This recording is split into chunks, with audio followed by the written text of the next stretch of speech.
Welcome back everybody to my channel. Thank you for watching. Thanks to all the subscribers out there and people that have enjoyed watching my channel. Please feel free to leave your criticisms and comments in the bottom of this video and let me know what you guys think about this game and about the overall project. So would love to hear your thoughts.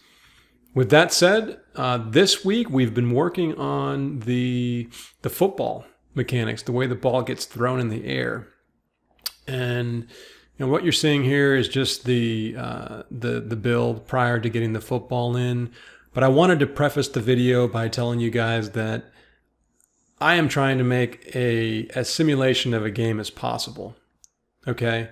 And what that means is when a ball gets thrown in the air, there is a substantial amount of mathematics and logic that go into that, if you're planning on doing it the right way. For those of you who have followed my indie dev series, you'll see that early on I had a football being thrown in the air and it would bounce, but it was very simplistic. It didn't have a lot of logic behind it. It looked decent, but the way the ball bounced and the way the ball was thrown, it wasn't doing things the way reality would demand that they do, right? So in this video, I want to show you a few of the projects that we've been working on, because one of the things that you do when you're working on a game, and we're using GameMaker Studio too, and there's one developer, the main developer on this is going to do a little bit of a briefing on one of his projects that he built for the ball. He's the one that's working primarily on the ball physics, because that's above my level of knowledge and skills at this point. And even he had to go out and get some help from one of his colleagues to see how exactly to do some of the math that we're doing, right? So with that said, there's myself working on the game, one main developer, and then 2 artists on the game. So we have a pretty decent amount of folks that are working on this game. A lot of them are working on it part-time. I'd say like 20 hours, 10 to 20 hours a week, somewhere in that range. So it's not a full-time deal, but we're making substantial progress, and I'm really excited about where we are. So this video, like I said, is just to go over the football mechanics, what we're doing, what goes into the behind the scenes, and how you throw the football, what it takes to throw a football, how you target a pass to a receiver, and how the ball bounces. I mean, everything about the trajectory, the velocity, the angle, all of those things are part of the logic and the engine that's behind this football feature in this game. So I want you guys to sit back. It's probably going to be a decent length video. I want to go through a few of the projects that we've been working on to prototype and build out the football, and we're not completely finished yet. So this is where we are, and I'm planning on doing these every week. So here's where we're at. So basically, I'm moving my mouse, right? And it's changing the guy on the right. The top, like I said in DM, is his head. The bottom are his feet. Now, what matters to us whenever we're throwing is, like if we're going to do a loft versus a bullet, right? It's all about our angle. And the trick here is that we want to throw to a predetermined target. So what ends up happening actually is that our velocity becomes the unknown. So what I'm doing is I'm calculating what velocity is needed to hit that target based on an angle. So I can change my angle, right? And I can get different kinds of arcs, but they will always reach that position. And as you can see, if I miss that pass, it will hit the floor. But now for things like bullet, in real life, you're not trying to hit it right to that guy, right? You would throw it further. So what we do is we actually tell him to aim further than the player, right? And so whenever we have a low quick pass, he's going to, just like in real life, try and hit that guy. But if he doesn't, it's going to go way further, because that's how physics work. So I think with this formula, I think it'll be exactly what you need.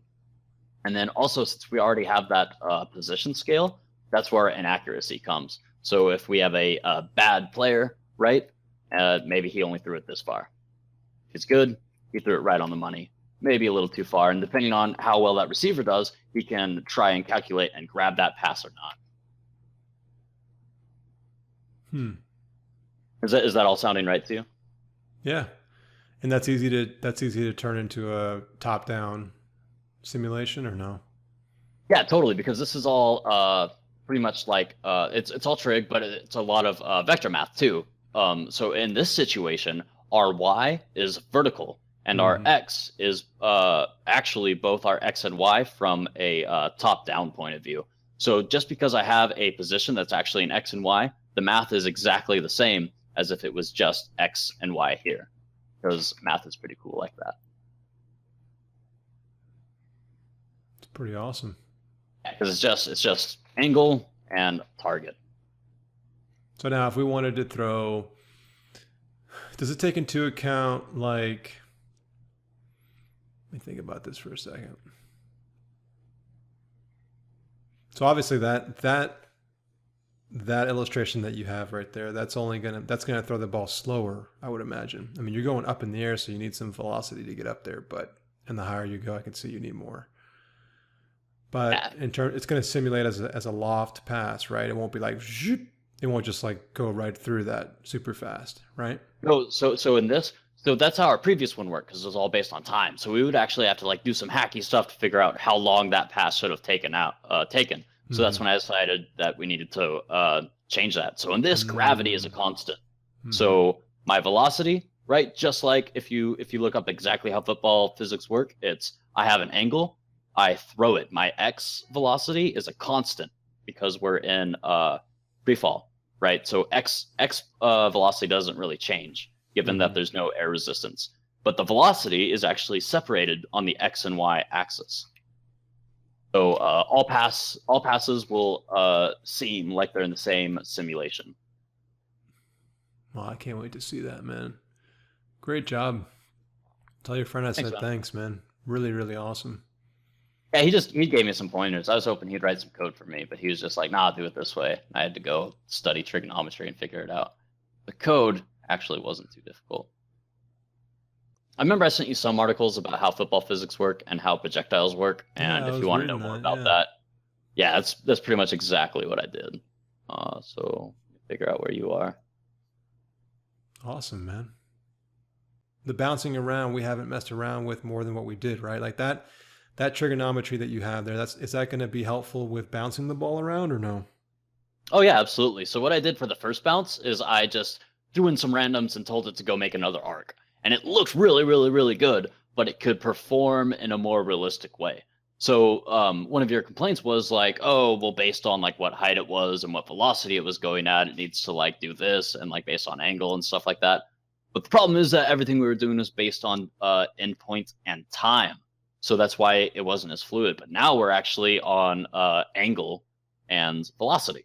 So it'll be the same concept and still some randoms and probably some more variables down the way, but it'll perform more realistically now with pretty much the same code that's already in there. Sweet. All right, so now we're looking at the same project that we were just being shown. And as you can see on the very top left, you have the throw distance. And depending on where left to right you move the marker, the distance actually grows. As you can see here, it's going from 179 all the way up to 567 in this case. And on the left side is the quarterback. The little stick sticking out of him is the angle, right? So if you want to move that angle around, you can actually do that by, in this case, pushing up and down. But it shows you that no matter what angle you throw at, you're going to be hitting the receiver on the very right. So the top, that top red dot there, that's the receiver, okay? So what this is doing is no matter what angle I choose to throw at, you'll see the velocity change. So the velocity right now is at 31.89. Okay, that's what I need to throw at this angle to hit this guy. Okay, now if I go straight on, you see the velocity gets 110. It gets wild. If you go too much of a bullet, it turns into a very high velocity. And then if you go under the player, he just doesn't show that because we're not going to be doing that. I mean, we can, but the ball will be bouncing at that point. The point of this, the idea here, the goal here is to try to see what it takes to hit the receiver, what kind of velocity you need to throw at if you're throwing at a certain angle to hit this receiver. Okay, so this stuff gets very, very complicated and very scientific. And then you can also do what I call, errors, right? So like if you have a quarterback and he's running and throwing across his body, or there are 3 tacklers ready to tackle him and he's trying to just throw a crazy pass, we're going to have margins for error. And that's what you see here. That velocity scale will change, and that will happen in the game depending on the ratings and the situation that you're in. Okay? But this is a very, very cool example of how the physics are being built out. And you can see if I go very high up like this, it's more of an arc, but I need more velocity to get there. Okay, it looks like in this case, if I keep the receiver right there, okay, looks like the median velocity is like 31. So if I throw like at this angle, it takes about the least amount of effort, okay, 31 velocity. But if I go up, I got to throw it harder because I got to throw it higher up in the air. And then if I throw super, super low, I got to throw it even harder because I have to get a bullet across. So that's this project. And this was phase 1. All right, so now we've moved on to prototype number 2. So prototype number 1 was a side view, as you can see. It looked very similar to what you see on the screen right now, okay? And you could go side view. But this has been converted to be top down. Okay, so the quarterback's in the very bottom, or the middle of the screen, and the angle is, what can change. Now you see, if I click the left mouse, you'll see that that's supposed to be showing that with that much velocity, okay, let me get the velocity scale back to 1. Now with this much velocity, or I'm sorry, the angle, so the angle is still the same. If you look at the stick, it's going to be 90 degrees right there, and then it's going to go all the way down to, horizontal, right? But if you look at the actual dots, that shows you the way the ball's throwing. So if we look at the game, you're going to notice that if this was the actual game, this is the way it would look, right? So if I have the quarterback right here in the middle, and I have a receiver going this way, if he's all the way out here, then it's going to take, at this angle, okay, it's going to take this much velocity for me to hit the player. It's going to take me 26.36 units of velocity for me to hit that player, okay? Now, if I bump the angle lower and I want to throw a bullet pass, it's going to take a lot more velocity. If I want to really throw something tight, I'm going to have to just gun the ball, right? So we're going to have to play around with what realistic speeds the ball should be thrown at to, to make sure that we're very similar to the real life football physics, right? And if you're going to throw a deep ball like out here and you want to put some loft on it, that's what it looks like. So in this project, it's been converted to a top down, and we are making progress.